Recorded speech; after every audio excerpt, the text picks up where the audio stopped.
ប្រធានបទទូកងដែលមានឈ្មោះថាតាអោកតេជោសែនជីបារមីកំពង់ស្បូវនិងទូកងមួយគ្រឿងទៀតដែលជាសិស្សប្អូនដែលហៅថានារាស្ងៀមដែលហៅថា98នោះគឺព្រះច័ន្ទកុមារធីរាសែនជីបងប្អូនមួយរយៈពេលដ៏ខ្លីចុងក្រោយនេះនាឆ្នាំ2026នេះឃើញថាបងប្អូនដែលនិយមគ្រប់គ្រងវិស័យទូកង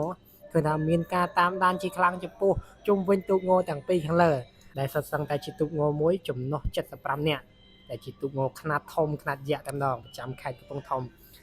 ហើយបងប្អូនជាច្រើនដែលចូល comment នេះដូចជាសាកសួរថាឆ្នាំនេះកំពង់ធំយើងអុំទូកអត់នេះបើខ្ញុំតាមដានឮតំណឹងលៀងពីចាស់ព្រឹទ្ធាចារ្យនៃដែលអ្នកនិយមគ្រប់គ្រងវិស័យទូកងជាពិសេសចាស់ដែលមានកេរ្តិ៍ឈ្មោះក្នុងវិស័យនេះផងដែរគឺគាត់ប្រាប់ថាខេត្តកំពង់ធំយើងឆ្នាំនេះគឺអុំទូកហើយសំណួរបងប្អូនយើងចោទសួរខ្ញុំទៀតថា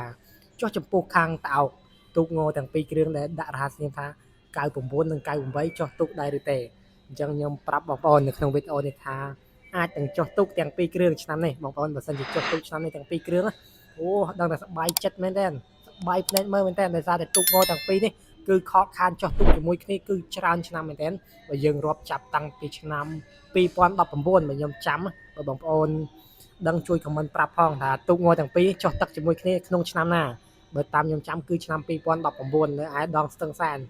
ពេលហ្នឹងគឺដូចជាសែនសេរីប៉ះជាមួយព្រះច័ន្ទកុមារធីរាសែនជ័យអូល្អមើលមែនតើចាក់ជើងចង្វាគ្នាតាំងពីកងចាប់ដើមរហូតដល់ទីដាច់ព្រាត់ល្អមើលមែនតើកាលហ្នឹងបងប្អូនណាខ្លះចង់ចាំអនុស្សាវរីយ៍នឹងជួយ comment ប្រាប់អ្នកមួយផងអញ្ចឹងសរុបមកវិញខ្ញុំជម្រាបប្រាប់បងប្អូនឲ្យបានជ្រាបថានៅក្នុងឆ្នាំនេះ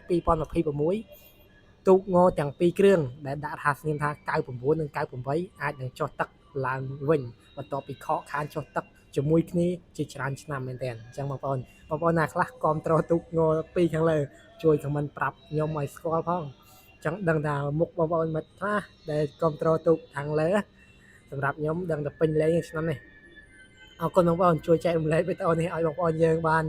ទទួលជ្រាបជូនដំណឹងម្នាក់មួយផងហើយកុំភ្លេចជួយ follow page នេះ follow ខាងក្រោមនេះ follow ម្នាក់មួយមក share ម្នាក់មួយមកដើម្បីជាកម្លាំងចិត្តឲ្យខ្ញុំធ្វើវីដេអូចែករំលែកទៅកាន់ពុកម៉ែបងប្អូនបន្ថែមទៀតអរគុណបងប្អូន